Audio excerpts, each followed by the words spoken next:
এই ব্যাংকের মালিককে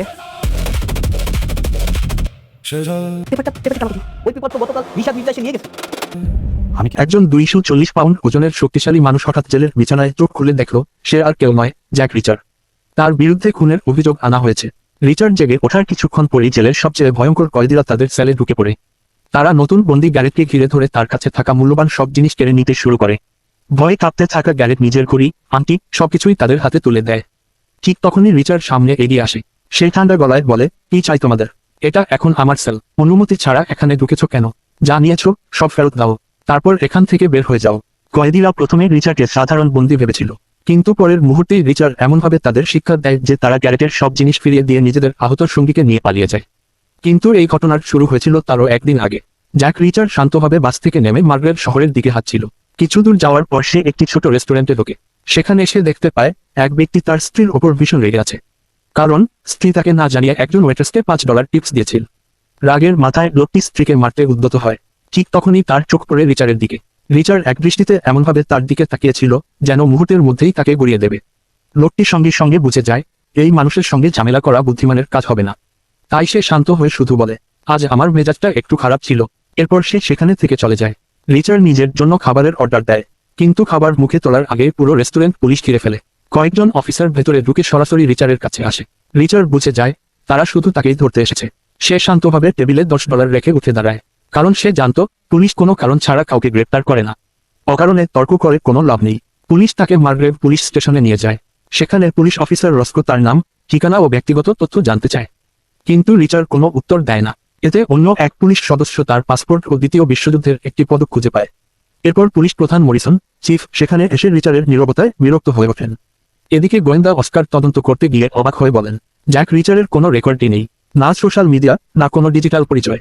যেন এই মানুষটা পৃথিবীর বুকে হেঁটে বেড়ানো এক ভূত। তদন্ত শেষ না হওয়া পর্যন্ত রিচার্ডকে পুলিশ হেফাজতেই রাখা হয়। অন্যদিকে গোয়েন্দা অস্কার ও অফিসার রস্কো ব্যাংকের কারেন্সি ম্যানেজার গ্যারেটের বাড়িতে যান। এর আগের রাতে যে ব্যক্তির মরদেহ পাওয়া গিয়েছিল সেই খুনের ব্যাপারে গ্যারেটকে জিজ্ঞাসাবাদ করা হয়। প্রথমে গ্যারেট স্পষ্ট জানিয়ে দেয় সে মৃত ব্যক্তিকে চেনে না, কিন্তু ঠিক তখনই সে জানালার বাইরে দাঁড়িয়ে থাকা একটি কালো গাড়ি দেখতে পায়। গাড়িটি দেখেই তার মুখের রং বদলে যায়, কপাল বেয়ে ঘাম ঝরতে শুরু করে। পরের মুহূর্তেই সে নিজের বক্তব্য বদলে ফেলে। সে বলে, হ্যাঁ, খুনটা আমিই করেছি, 4টি গুলি আমিই চালিয়েছি, এর বেশি কিছু বলবো না। গ্যারেটের এই স্বীকারোক্তির পর তাকে হাতকড়া পরিয়ে মার্গ্রেভ পুলিশ স্টেশনে আনা হয়। সেখানে রিচার্ডের সঙ্গে তার দেখা হয়। আইনজীবীর সঙ্গে দেখা জেলে পাঠানো হবে বলে জানিয়ে দেওয়া হয়। রওনা হওয়ার আগে রিচার্ড পুলিশকে সতর্ক করে বলে, ওর ঘড়ি আর আংটিটা খুলে রাখুন, জেলে ঢোকার 5 মিনিটের মধ্যেই ওগুলো চুরি হয়ে যাবে। এরপর একটি প্রিজন বাসে করে তাদের জেলে পাঠানো হয়। রিচার্ডের দৃঢ় বিশ্বাস ছিল মৃত্যু স্বভাবের গ্যারেট কোনোভাবেই খুনি হতে পারে না। জেলে পৌঁছানোর পর কারারক্ষী স্পাইভি তাদের তল্লাশি শুরু করে। তল্লাশির নামে সে ইচ্ছাকৃতভাবে তাদের অপমান করতে থাকে। রিচার্ড শান্ত গলায় বলে, নিজের হাড়গোড় ঠিক রাখতে চাইলে আমাকে ভেতরে যেতে দাও। স্পাইভি কথাটা শুনে ভয় পেলেও কিছু না বলে তাদের সেলে ঢুকিয়ে বাইরে থেকে তালা লাগিয়ে চলে যায়। রাত কেটে যায়। পরদিন সকালে রিচার্ড ঘুম থেকে উঠে দেখে গ্যারেট এক কোণে ভয় কুঁকড়ে বসে আছে। আতঙ্কে সে সারা রাত এক মুহূর্তও ঘুমাতে পারেনি। আর তারপরেই জেলের সেই ভয়ঙ্কর কয়েদিরা সেলে ঢুকে গ্যারেটকে হয়রানি করতে শুরু করে। আর এরপর কি হয়েছিল সেটা তো আপনারা শুরুতেই দেখেছেন। এরপর রিচার্ড গ্যারেটকে সঙ্গে নিয়ে জেলের ভেতরে নিশ্চিন্ত ভঙ্গিতে হাঁটতে থাকে। কিছুক্ষণ পর তারা দুজন জেলের একটি বেঞ্চে বসে। তখন গ্যারেট অবশেষে মুখ খোলে। গ্যারেট বলে, আমি একজন সাধারণ কারেন্সি ম্যানেজার। আমার বসরা আমাকে ভুয়া $4 মিলিয়ন অনুমোদন দিতে বলেছিল, কিন্তু এর বিনিময়ে তারা আমাকে কিছুই দেয়নি। উল্টো হুমকি দিয়েছিল কোনো সমস্যা হলে আমাকে দেয়ালে ছুঁড়ে মারবে, এমনকি আমার কোট কেটে সেটাই আমাকে খেতে বাধ্য করবে। কিন্তু রিচার্ড শুরু থেকেই গ্যারেটকে পুরোপুরি বিশ্বাস করছিল না, তাই তার কথায় খুব একটা গুরুত্ব না দিয়ে সে জেলের বাথরুমে চলে যায়। রিচার্ড ও গ্যারেট যখন সেখানে হাত মুখ ধুচ্ছিল, ঠিক তখনই জেলের সবচেয়ে ভয়ঙ্কর কয়েকজন বন্দী সেখানে এসে উপস্থিত হয়। তাদের ইশারা পেয়ে বাথরুমে থাকা অন্য সব বন্দী চুপচাপ বেরিয়ে যায়। মুহূর্তের মধ্যেই তারা চারদিক থেকে রিচার্ড ও গ্যারেটকে ঘিরে ফেলে। রিচার্ড শান্ত গলায় বলল, তোমরা যদি জানতে এখন তোমাদের সঙ্গে কি হতে যাচ্ছে, তাহলে এখান থেকে অনেক আগেই চলে যেতে। কিন্তু কেউই তার কথা গুরুত্ব দিন না।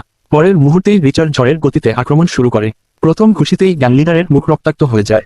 এরপর সে ঘুরে দাঁড়িয়ে আরেকজনের চোয়াল ভেঙে দেয়। তৃতীয় জনের মুখে এমন শক্তিশালী ঘুষি মারে যে সে মাটিতে লুটিয়ে পড়ে। আরেকজনের নাকে প্রচণ্ড আঘাত করে তাকে অচেতন করে দেয়।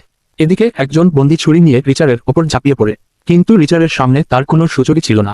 রিচার্ড তাকে এক ঘুষিতে ওয়াশবেসিনের ওপর ছুঁড়ে ফেলে দেয়। সবশেষে গ্যাং লিডারের চোখে আঙুল ঢুকিয়ে তাকে যন্ত্রণায় মাটিতে ফেলে দেয়।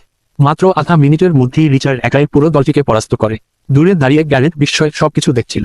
ঠিক তখনই জেলের গার্ডরা সেখানে এসে মারামারি থামিয়ে দেয়। তারা রিচার্ড ও গ্যারেটকে বি ব্লক থেকে এ ব্লকে নিয়ে যায় এবং বলে, যদি কেউ জিজ্ঞেস করে বলবে তোমরা সব সময় এখানে ছিলে।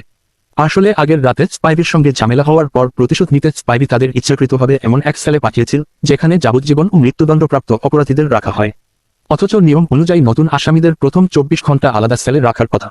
রিচার্ড বিষয়টা বুঝতে পারলেও গ্যারেটকে আর ভয় দেখাতে চায়নি। এদিকে দৃশ্য বদলে যায়।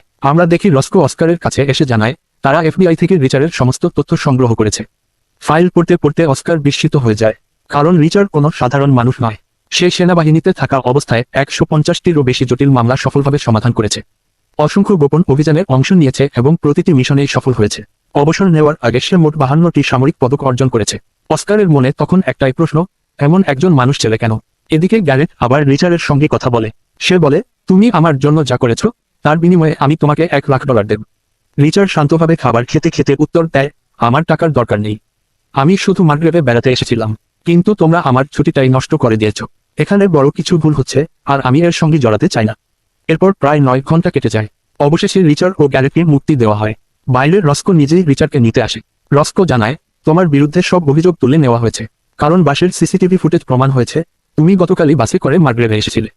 এরপর সে বলে, আমাকে ক্ষমা করো, আমার কাজই এমন, প্রত্যেককেই সন্দেহ করতে হয়। বলো, তোমার জন্য কি করতে পারি? রিচার্ড হেসে বলে, বিশেষ কিছু না, শুধু আমার জন্য কিছু কাপড় কিনে দাও। রস্কো সঙ্গে সঙ্গে তাকে নিয়ে শপিং মলে যায় এবং নতুন পোশাক কিনে দেয়। পরে রিচার্ড বলে, আজকের বাকি সময়টা আমি মার্গ্রেভেই কাটাবো। আমার পাসপোর্ট আর টাকা এখনো তোমার কাছে আছে, সন্ধ্যায় এসে নিয়ে যাব। এই কথা বলে সে গাড়ি থেকে নেমে যায়।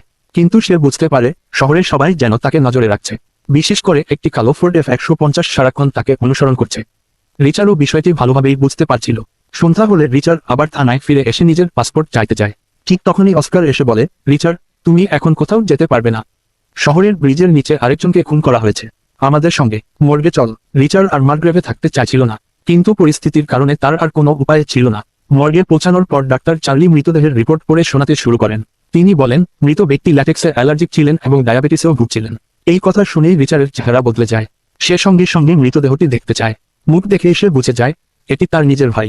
সে অস্কারকে বলে, 8 বছর বয়সে তার ডায়াবেটিস ধরা পড়ে, 12 বছর বয়সে তার দাঁত দুর্বল হয়ে যায়, 14 বছর বয়সে তার ডান হাত ভেঙেছিল। অস্কার বিস্মিত হয়ে জিজ্ঞেস করে, এসব তুমি কিভাবে জানো? রিচার্ড উত্তর দেয়, কারণ সে আমার ভাই। এই কথা বলে রিচার্ড মর্গ থেকে বেরিয়ে আসে। পেছনে পেছনে অস্কারও বেরিয়ে এসে বলে, আমাকে ভুল বোঝো না, তুমি হঠাৎ মার্গ্রেভে এলে, আর যে ভাই কোনোদিন এখানে আসেনি তার লাশও এখানেই পাওয়া গেল। এটা শুধু কাকতালীয় হতে পারে না। রিচার্ড তখন প্রচন্ড রেগে যায়। সে বলে, তোমার কাজ করো, যেটা তুমি ঠিকমতো পারো না।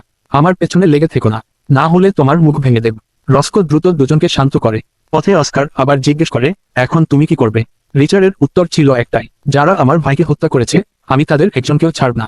প্রথমে সে এই ঘটনার সঙ্গে জড়াতে চায়নি, কিন্তু নিজের ভাইয়ের মৃত্যুর পর প্রতিশোধ নেওয়া এবং সত্য উদ্ঘাটন করাই এখন তার একমাত্র লক্ষ্য। পরের দৃশ্যে দেখা যায় রিচার্ড ও রস্কো গ্যারেটের স্ত্রীপলার বাড়ির উদ্দেশ্যে রওনা দেয়।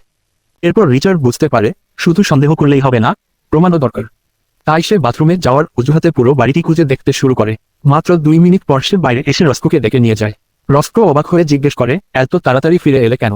রিচার্ড শান্তভাবে বলে, গ্যারেটের জুতোর ভেতরে আমি এক ধরনের ঘাস পেয়েছি, আমাকে সেই জায়গায় নিয়ে চলো যেখানে তোমরা আমার ভাই জোর মরদেহ পেয়েছিলে।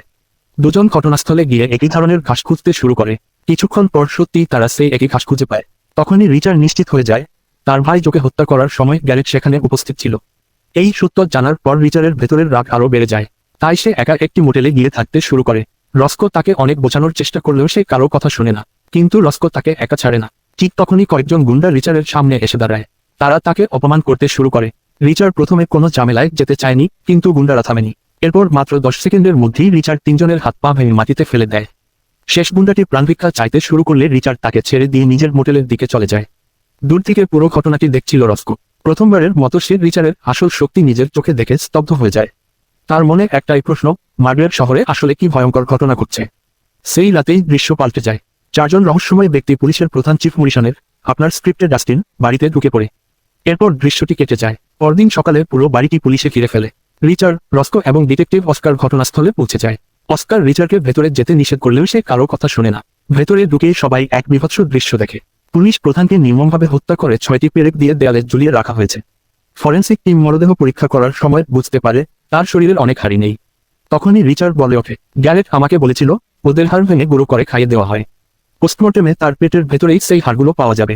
বাইরে বেরিয়ে রিচার্ড অস্কার ও রস্কোকে বলে, এটা গ্যারেটের মালিকদের কাজ, চিফও তাদের হয়ে কাজ করছিল। সে কোনো ভুল করেছিল, তাই তাকে সরিয়ে দেওয়া হয়েছে। কিন্তু আমি জানি তোমরা দুজন তাদের সঙ্গেই জড়িত নও। এরপর রিচার্ড নিজের আসল উদ্দেশ্যের কথা জানায়। সে বলে, আমি এখানে এসেছি আমার ভাই জোর্ডাকে। সে মার্গ্রেভের বিশাল দুর্নীতির বিরুদ্ধে গোপনে তদন্ত করছিল। একদিন সে আমাকে একটি কোডওয়ার্ড পাঠিয়েছিল। আমি বুঝেছিলাম আমার সাহায্য দরকার, তাই পরদিনই আমি এখানে চলে আসি। কিন্তু ততক্ষণে আমার ভাইকে হত্যা করা হয়েছিল।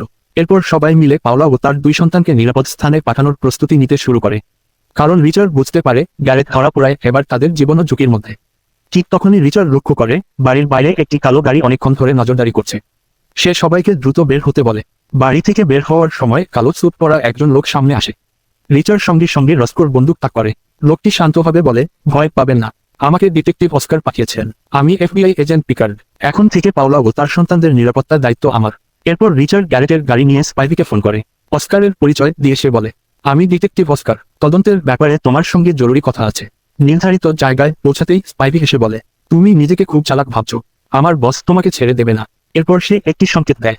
সঙ্গে সঙ্গে 2 বন্দুকধারী মেক্সিকান এসে রিচার্ডকে ঘিরে ফেলে এবং তাকে ডিকির আস্তানায় নিয়ে যায়। ভেতরে ঢোকার আগেই রিচার্ড তাদের মনোযোগ অন্যদিকে ঘুরিয়ে দেয়। সুযোগ বুঝেই সে হঠাৎ আক্রমণ করে, একজনকে মাটিতে ফেলে দেয় এবং অন্যজনের বন্দুক কেড়ে নেয়। এরপর শুরু হয় দুর্দান্ত হাতাহাতির লড়াই। ডিকি ছুরি নিয়ে রিচার্ডের ওপর ঝাঁপিয়ে পড়ে এবং প্রচণ্ড জোরে হেডবাট মারে। কিন্তু রিচার্ডও পাল্টা এমন শক্তিশালী হেডবাট দেয় যে ডিকি প্রায় অচেতন হয়ে পড়ে। ঠিক তখনই পুলিশের সাইরেন শোনা যায়।